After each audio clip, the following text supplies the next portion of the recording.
Hey, girl. Hi, girl.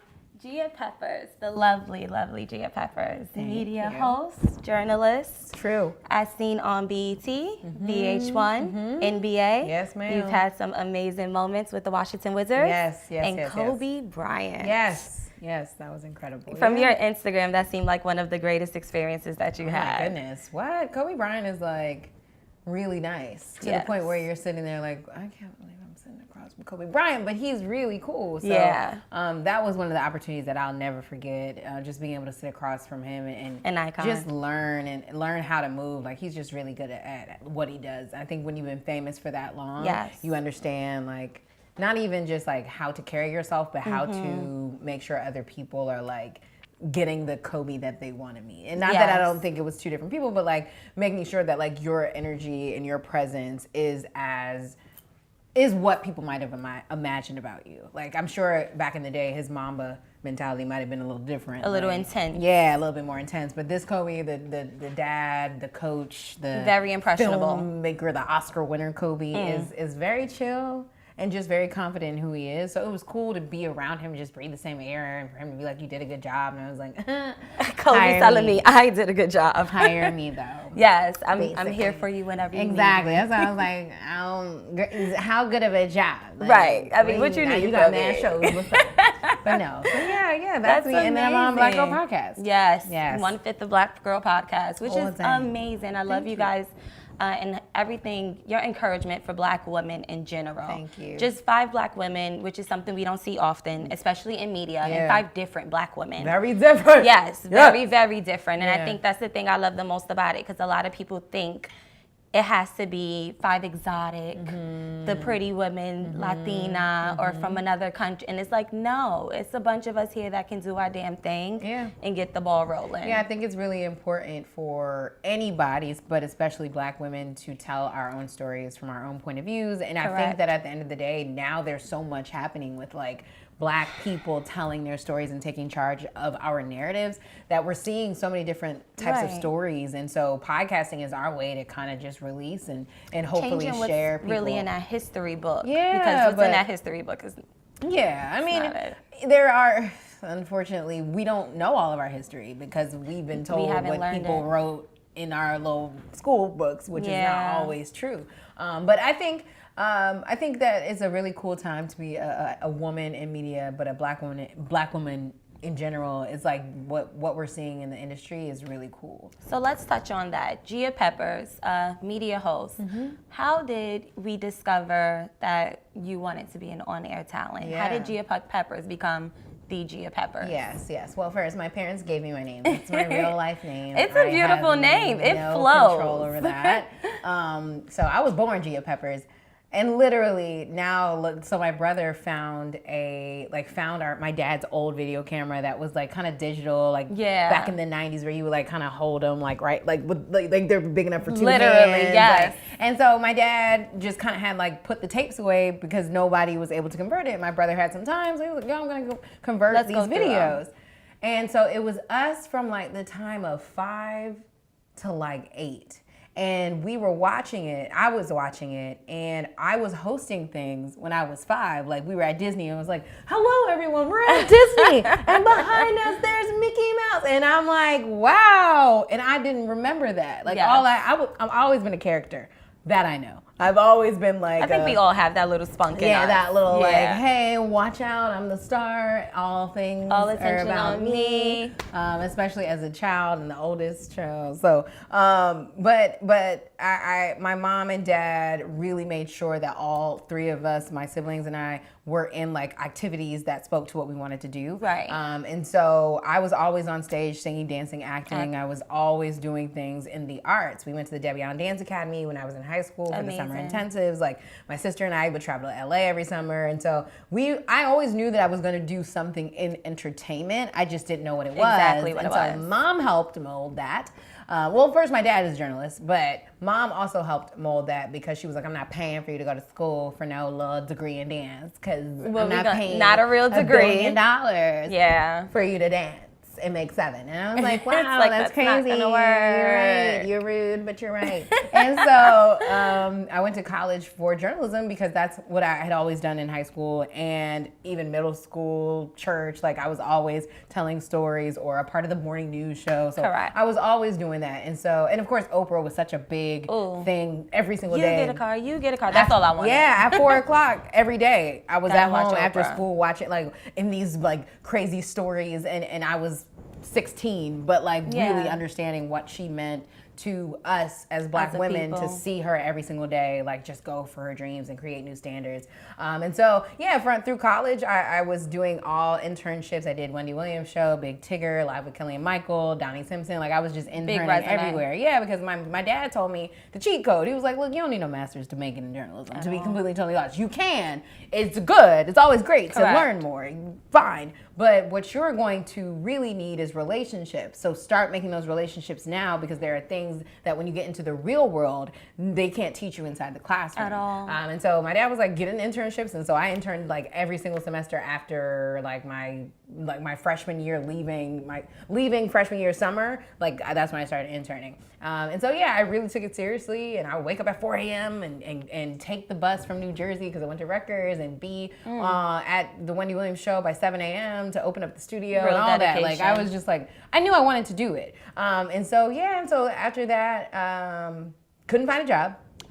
When I graduated, I was like, I had all the fun interning. Like I was like, I'm gonna be straight because at the end of the day, I had 27,000 internships, and God was like, no, this isn't that. So I had to actually go into advertising for a year, and so I worked at this place called KBSP, which is no longer around. They I believe they have like merged with another advertising company. Okay. But I was working in advertising, like doing like regional things on an account for BMW. And so it was really cool, but literally SOBs was down the street. So at night, I would like go and see shows. And then I just got the courage up. I had worked at my first job in the industry was before I even did CBS. Before I did KBS was at CBS, and I was working overnights in the radio newsroom. I was a per diem desk associate. And so you would work from midnight to 8 a.m. You would always, because their news desk is always running. But what I knew, it's a 24-hour thing, right? But what I knew was at the end of the day, I did not want to do news because I wasn't. You have to desensitize yourself to all of the things coming in. And that's too hard. And so I was just like, my soul can't do it. Have me on camera crying, talking about children. And then we weren't on camera. We were doing the grunt work. Like, this is your entry level. Like, this is your first job. So, again, I was never afraid of the work. I knew I needed the opportunity to get to the opportunity that I wanted. Sacrifice. Right. And so, but I went into advertising and I started freelancing. And so I started working with Vibe and Juicy, which was a magazine that, has closed. Vibe Vixen, which is another magazine that has closed. Started working with Karen Civil and like different people who I really admired in different places that would let me go cover things that were like I wasn't a full-time staff person. Still building those relationships. Yeah, and then from there, I started to like really just put my work out there, and then I applied for this job at this startup that I don't really know was ever really a legit website. I think it was a front for something, but we're gonna leave it alone. I mean, it was something that helped in my That's career. all that matters. Though some texts were like weird on the timing, but we ain't gonna talk about it. And then I worked at this startup website, and I was able to really kind of create a footing for myself. Yes. By going on to red carpets, using the relationships I had from the Ween Academy, from so many different other places, that I was like, able to start a YouTube, get the followers up there, and get great numbers on their YouTube. And then did Essence. I was the Essence Fest associate editor. Essence is big. Yeah, that was a dream anniversary this job. year? Yeah. So it's gonna be big. Fire Flames. Michelle Obama. Yes. Will be a speaker. Heard. This Cannot year. wait. It's gonna be Fire Flames.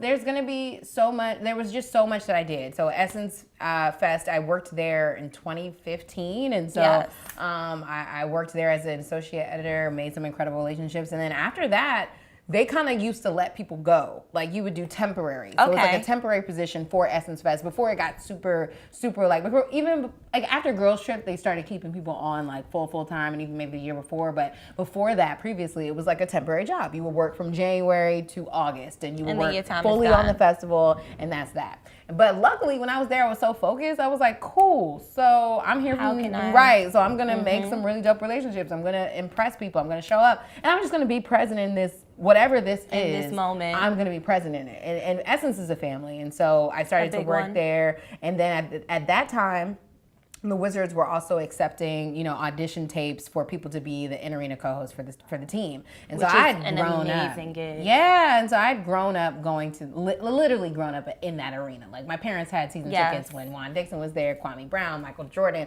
Richard Hamilton. Like, I've seen everybody come through the Wizards. So I was like, only right. You know, I'm going to try. I'm going to send in my audition tape. At this point, I had been sending in tapes everywhere. No one got back to me. I tried out for 106 The Search. I tried out for all those things. I definitely remember that. Girl, everybody was trying out. I was trying Everybody was on YouTube with the video. I was like, hey, Gia Peppers here, and I love 106 in Park. 106, and the reason why. And then they end up choosing Bow Wow and Angela Simmons. And it was after a waste. all that, BET, we ain't gonna talk about. It wasn't a real search. But we won't get into that. Well, my friend Shorty and Diamond, or that remember that girl Diamond and Paige got chosen. Well, it was a girl named Kelsey that got chosen as well. Yeah. She was a girl I knew too. Wait, also. the girl with the hair, the mohawk. Uh-huh. Okay, oops, never mind. Her name wasn't Diamond. No. It was Kelsey. And Kelsey. But it was some people who did get chosen. Right. And but the fourth spot still went to Bow Wow. But yeah. And then it ended up going like, to Angela that's Simmons, not a and then they search. stayed on for like 6 months. We ain't gonna talk about it. It's not a real search.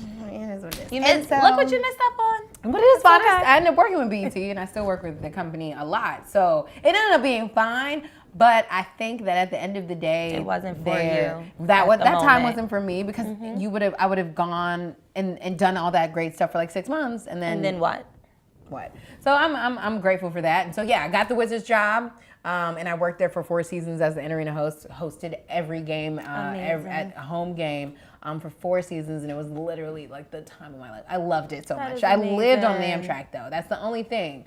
I was 23 when I first got the gig, and so it's fine when you're 23 and getting on an Amtrak and you are working in Essence during the mornings and you're going from 8 a.m. to 12 p.m. and then you get on a bus or a train to DC and get there at 4:30, and then you get off and you go to the arena, you do your hair and makeup, you get ready for the production meeting at 6, you can start hosting from 6:30 to 9:30, mom's outside with the whip, we going back home, and then wake back up at 5:30, get back to New York like nothing ever happened. And so I was doing that 2 to 3 times a week. And so the problem ends up being when you're 27 and they're like, hey, we don't have the same budget. You're like, hey, I don't have the same. I'm doing a lot of back and forth. I don't have the same body. Right. Like, I can't be like, I'm getting like my bones starting back and forth. Right, my bones starting to get a little, but I still love, oh God, I love basketball so much. The love and dedication. I love the fans there. Like, what place can you host in front of 15,000 people every night? And then see the best game in the world. Yeah. And then see like Kobe Bryant and LeBron and Steph. And like I just loved it. No complaint. And so I still go back and I'll be like, hey, I need courtside seats. But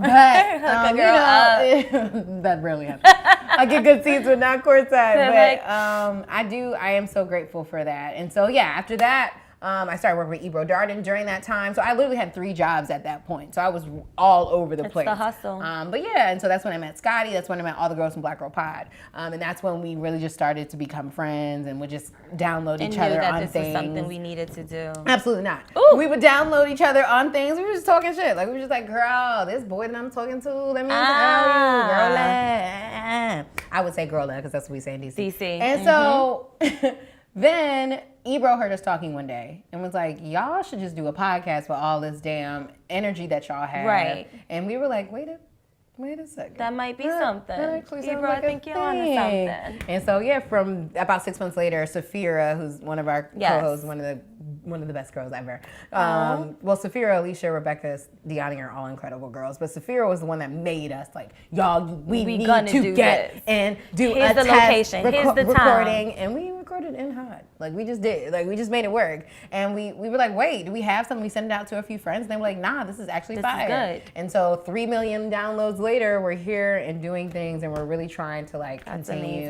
But yeah, I've done great work. I did the Nipsey Hussle funeral coverage, which was the hardest thing. And I I've ever commend done. you for that. I was you. at work watching it, and We got a whole 7 minutes on BT, but it's all right. But that was like the hardest thing to watch. Yeah, no, and it then was wanting tough. to like maintain your professionalism, of course, on camera, but just watching what was such an unfortunate situation. Man, like, I commend you guys for even getting up there and doing that. I mean, I really am so fortunate to have worked with Mark Lamont Hill because obviously, unfortunately, he does a lot of that coverage, but it's because he is such a trusted and credible voice, and a voice who will say what he means and speak for people. Which is what we need. And speak the truth a lot of the times that it's hard to hear.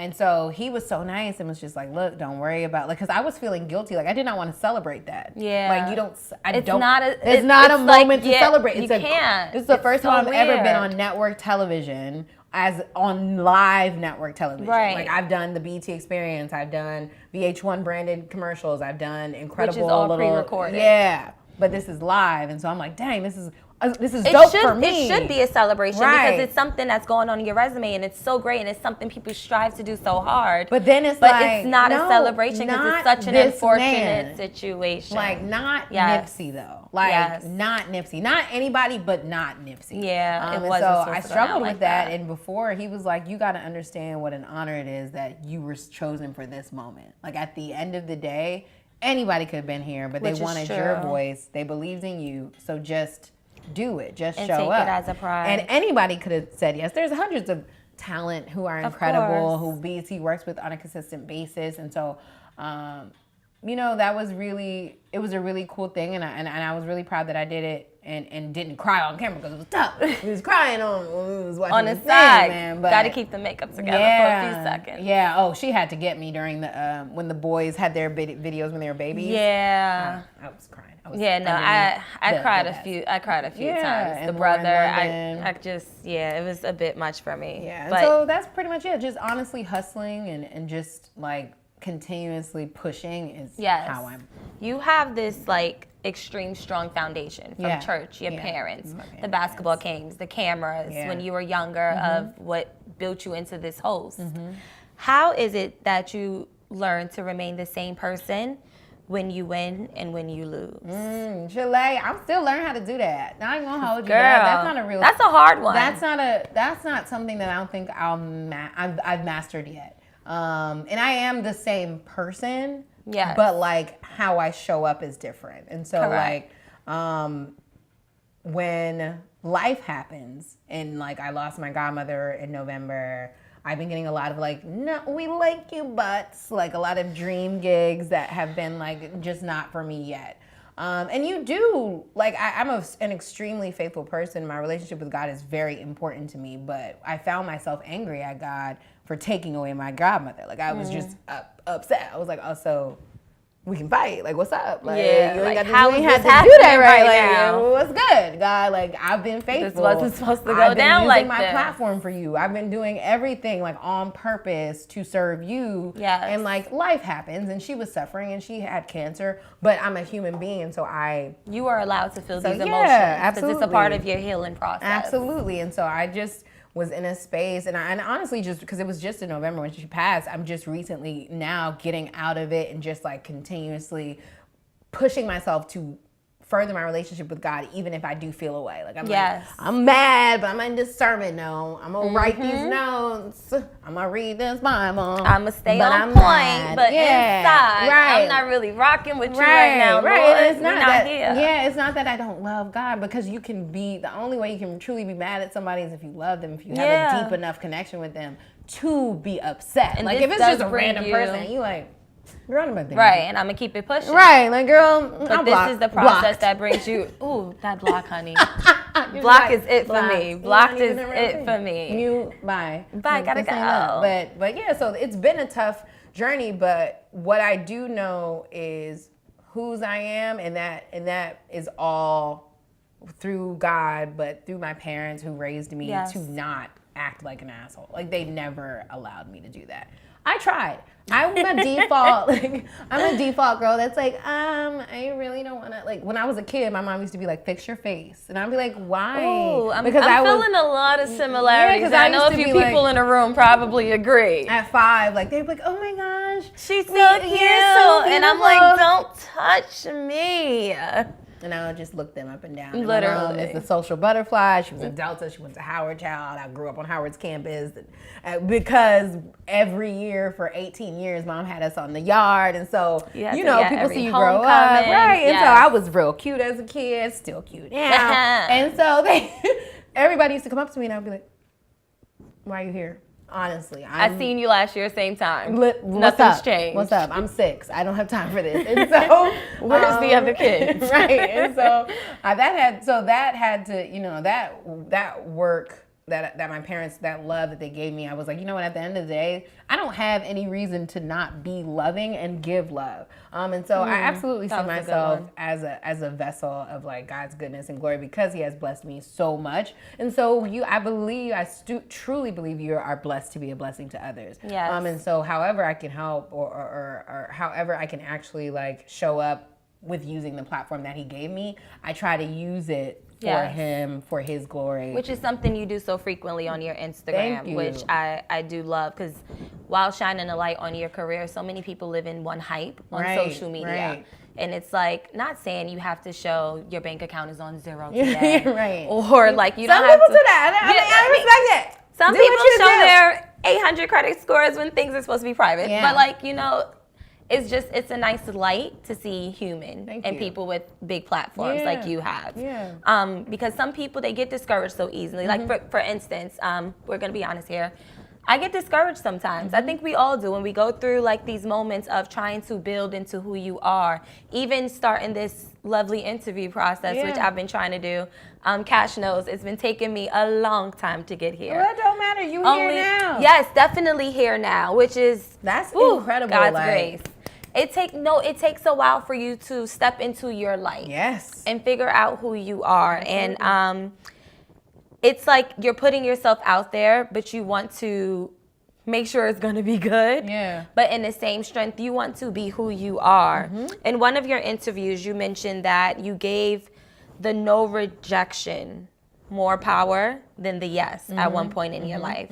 Can you touch on that? Because I think we all, sometimes you get rejected, or you, like you said, you were hearing these no's to these dream jobs, and that at one point can literally shut you down. Oh, absolutely. It's like, how do I continue? Like, how do I continue to apply for these jobs when someone is just telling me no? And it's coming from all over the place. So you're like, oh, well then, okay now, wait a minute now. I know I'm not that bad. Like, hold up now. You had said that I was good. Right. But what I've been beating into my head, because I think it's a very important thing, that like when you do go through those transitionary times of feeling like you want to give up, you have to literally override your feelings and your emotions with all goodness, all positivity. You have to be very sensitive to what you're allowing in your space. From the people to the songs you listen to what you wake up and do in the morning, to like everything has to be super intentional. And so I am learning to separate myself from my work and understanding that my self-worth doesn't come from the accomplishments that I have. I need to be good and am good enough to travel in any space and wherever. If I'm a grocery store bagger, I'm going to be the most fire grocery store bagger because it's me who's doing it. Right. And so I had to, and I am learning to, at the end of the day, stand on my own 2 feet and understand that God didn't put me anywhere or bring me anywhere by accident. And if I was meant to be done, then opportunities would stop coming. And then I would know at that point, like, okay, it is what it is. But no never means the end of anything. At all. No is it's just not for you. So I think understanding and remembering, and I always tell myself, like, what I'm big on is writing things down, especially like those moments where you feel really good, but also in those moments where you feel really sad, so you can see your growth. I have a belief notebook when I watch really dope sermons or watch Super Soul Sundays or when I watch incredible TED Talks and things that I'm like, I know that when I feel like a chill in my stomach when I watch it, I'm like, pause, let me write this down. Because when I get in those low moments, and if I do have those really low moments, I open that back up. And I'm like, Positive affirmations. Oh, that's what I forgot. Because what happens is you get so focused on the day-to-day that you forget to check in with your heart and check in with yourself. Yes. So I think it's really important to write that stuff down. I think it's really important to be open with what you're going through. And I also think it's really important to feel whatever you're feeling so you can not fight it. Because the more you fight it, that's when you're giving so much energy to it. So when you get no's and rejections, it's really important to understand that like all things happen for your good. If you believe in God, but if you believe in the universe, like whatever you believe in, there is a divine timing of your life. And at the end of the day, if you want to be in this field in entertainment and journalism, there will be a lot of no's. There will be a lot of deals that almost happen. There'll be a lot of times where you think like, this is the opportunity for me. I got it. Dab on them. People will call you in your offices and literally be like, we love you. And then nothing will happen. Yeah, but you cannot place your self-worth on that because that will make you give up. You got to keep showing up as the person you are. You got to remember why you started and understand that your purpose is absolutely going to still be lived out, whether that person says no or yes. So try to focus, no matter what you have, whatever that opportunity wasn't meant to be for you, but you do have something around you. You do still have something that you can be doing to make your work better. You could work on your reel. You could go interview people. You can still do things. So focus on what you do have instead of focusing on the things that aren't for you. I'm loving these gems you're dropping. Yeah, girl. I'm trying to drop them to myself, child, because I'll be a mess. No, I think we all have our moments where we collapse. Yeah. And it's just that book of beliefs, having those affirmations and just finding like you have your TED Talks, your Super Soul Sundays, like you have to find something that works for you that will pull you out of that hole and allow you to just move on in life. Absolutely. Let's go into the feeling of support around you. So your mom and dad supported you. Well, your mom said no dancing. Yes. We're going to get a real degree. Yeah, she was not playing with me. At all. No. How big was it to have a circle of friends that supported you? Were there moments where you feel like no one was showing up for you and you were alone? Like, how did you cope out of that? How did you allow yourself to feel like... What do you mean? In like career? In career-wise, yes. Yeah, I mean, I've always been a pretty independent person when it comes to... Because I think you have different friends for different reasons, right? So I started off in different categories. Yeah, so like I'm from DC, so the people up here haven't known me for my whole life. But at the end of the day, like, do I have some really awesome relationships up here? Absolutely. Do I still have my homies from home, like my girls, my growing quints up that we call each other? Yes, absolutely. Do I still have my first friend ever, and I have known each other since we were babies. That is amazing. So do we still? That's still my homie. Our parents are still best friends. So I think I've come up in a place where my parents did a really good job of making me understand and see that like love is possible and that it is long lasting and it's hard and it's gonna take you through phases and you're gonna change and it's gonna change you and your partner's gonna change or the people around you are gonna change, but love is always the go-to and the reason and the purpose. And that's whether you love what you do, love who you are, love who's loving you, who you're loving on. So it's like love is always the driving force. And so there's been times where I absolutely felt like some of my friends could have shown up for me, but that's not really... it's mostly because I haven't said that though. I think that like when you are feeling isolated, a lot of times if you say how you feel, your friends will be like, dang, I didn't even know. Yes. So I think for me, when I feel isolation, I also am kind of like in New York, it has a lot of people, but it gets lonely up here. It gets lonely, and it's harder small. to see yourself. It's harder to see your friends. So like everybody's busy, everybody's booked, everybody's all over the place. So you're like, especially when you have friends in your field. Yeah, so you're like, you can't do dinner next week or the weekend. Or you're not here or next week. Okay, that's fine. And so, but what you do need is to be your own best friend, but to also understand that like how you see your friends and how they see you and how you see yourself and how they see themselves are probably several different things. Different ways. So just always being communicative of that. And so in those times where I felt like people weren't showing up for me, I still knew that I had to show up for myself. Like it might be painful. You're human. Feel how you feel. If it's that big of a deal, address it. Hopefully they'll take it well. If not, you know what it is. But I think you have to understand that like your self-belief has to be so big and powerful that like when you're trying to sell something to somebody, they're like, I don't know how I cannot work with you. How didn't I know you before? You're a force. Yeah. So like you have to understand like the difference between good and great, the difference between you making it and not is always going to be yourself. Like your friends are absolutely like the peers who are look out for you and help you get on in certain places, but it's always going to be what you can do. Yeah, and what you decide to bring to the table. Going into that self-worth, has there been many moments where you really feel like you had to fight for yourself, equal pay, or to prove yourself to people? Man, look, every day. Every day. It's an annoying thing, but I'm so happy to have a manager now. Shout out to my boo Courtney. Amazing. Because she helps a lot with that. Now I don't. Unless it's something that happens. Sometimes I because I am new to having a manager. Sometimes I just react. And I'm like, hey, this is my rate. And I'm like, hold up.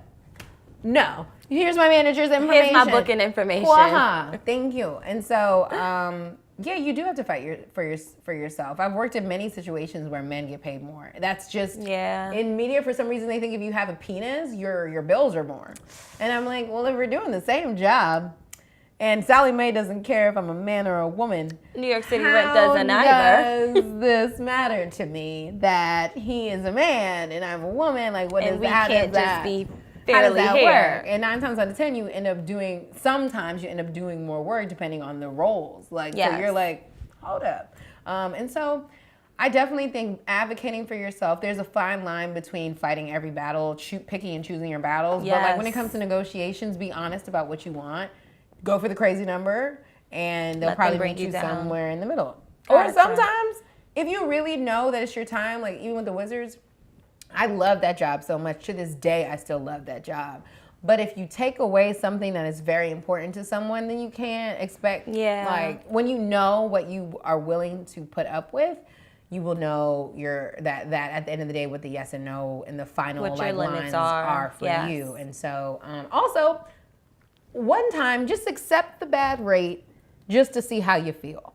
I promise you. See if the experience is worth it. The bad rate, those people will always push for 48 more times. They'll be like, okay, so we're just gonna have you come host, right? Okay, we also want you to do social media coverage. You need like 5 posts. Also, we also need you to come and stay a little later. We're gonna do a meet and greet. Like, it's always the people who try to push you to do more when you accept your rate. So remember, like, if you ever do take those low rates, remember how horrible you felt, like how used you felt, and allow that to be the driving what's force included in this rate. Right. Because if we're gonna just host, we can be here. For the no, because it'll get on your nerves after a while. What's next for Gia Peppers? Oh my God, so many things. Like working and been auditioning and doing some dope stuff. But honestly, I'm just trying to move into my new apartment, and it's been taking a long time because I really don't be having time. Still New York, Brooklyn. Still Brooklyn. And so, I just don't be having a lot of time. And that moving process is it's a lot, but it's a gorgeous spot. My friends at Black Market Vintage, who are my real life friends from college. Oh, amazing. Who are my anything friends. Like, I love them. Kiana and Jana, thank you for your help. They designed my apartment, child. They've been helping me do everything. Oh, that is just beautiful. Been like an incredible process and easy and journey. flow. Yeah, I mean easy. But it has been beautiful because I have people who know that my family's not up here during the week. Like they can't they have jobs. And so I'm moving into my apartment and just creating more opportunities for myself. Amazing. Really 100% believing in everything that I'm doing. I really want to touch projects that matter to me, and create more things around my own voice and understanding that I'm 28 now, so there are certain things that I will or won't do, certain things I will or won't take on, and understanding that's okay. And so, hopefully more big stuff coming with Black Girl Podcast always. I'll be at Essence Fest and BET Awards this year, so big year. Yeah, so I'm excited about that. I'll be hosting the center stage at Essence Fest on Sunday. So if you guys are in New Orleans, please come true. Please go. BET Experience Celebrity Basketball Game. Come through. So there's a lot going on. The summer's always very busy, so I love summers.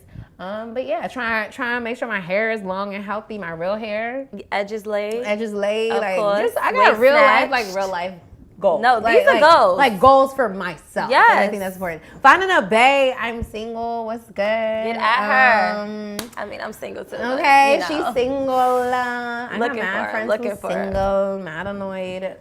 And just continuing to live life and show up for myself in a way that would make me proud, make my parents proud, and my godmother proud, and make my heart feel like full, good, like my mind, soul, body aligned. Like I'm working on like so much personal stuff. That career stuff is dope. Like, I know it's coming. It's but I'm just for like you. At the end of the day, I want to make sure that I'm good, I'm aligned, Your happiness is what comes first. I'm moving how I want to move, and that's where I'm at.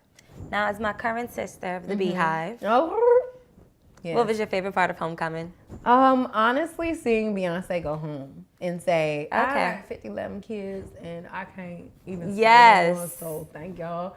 I have to go. That's my favorite because as a person who's watched B from like when she was in Destiny's Child and switched her knees in 1996 on the beat that Wyclef made, I am so proud to see her not only take on all of her blackness to the biggest stage, to the biggest, widest stage, right? The biggest stage in music, the most mainstream stage in music, and make it a whole homecoming to a college she never went to at all. To breaking down in between each set why it was so important for that moment to be black and why it's so important for HBCUs to continue to be important to our communities. And then to also just reveal that now the Beyonce we've always seen before has been, I'm a Virgo, I'm a perfectionist. If everybody's sleeping, I'm not sleeping, nobody sleeps, whatever. Everything mute, at a distance, private. This Beyonce is like, I'm human. I have 3 kids. I'm going home. She's in love. She's like, it's my anniversary, so I'm going out. The Beyonce we saw before was like so driven that she wasn't human. This was the most human I think we've seen Beyonce, so it was really inspiring, and I'm happy as a fan to see her like same. I think one of my favorite parts, herself be. Right, was when she was laying down and massaging her stomach, and then she got up for her first rehearsal, and you was like, "This ain't the Beyonce we know." She was like, she's like, "I'm 216," and I'm like.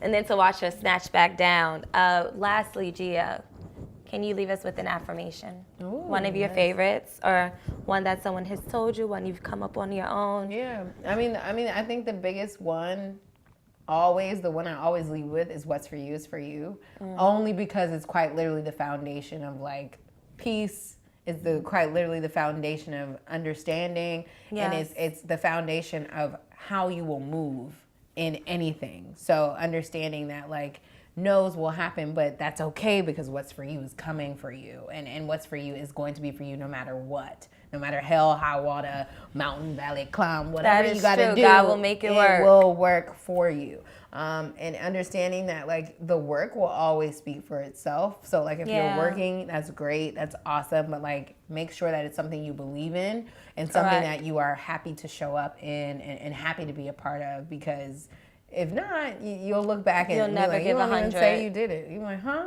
Ooh, that wasn't me. I don't even know that girl. Or you won't feel pride in what you actually did. Absolutely. And then I always say, just love on the people who love you. Like love on your loved ones, because life is really short. So try to show up in a way that makes you proud. Try to show up for yourself first, and then the rest will fall in line. Awesome.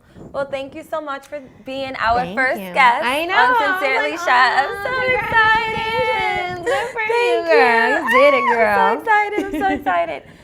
So once again, thank you, Gia. This means the world to me. I think I've said that to you like 10 times. But I really, really do appreciate it. And I will be seeing you again soon. I know, honey. You did good, girl. Thanks, girl. Thank you.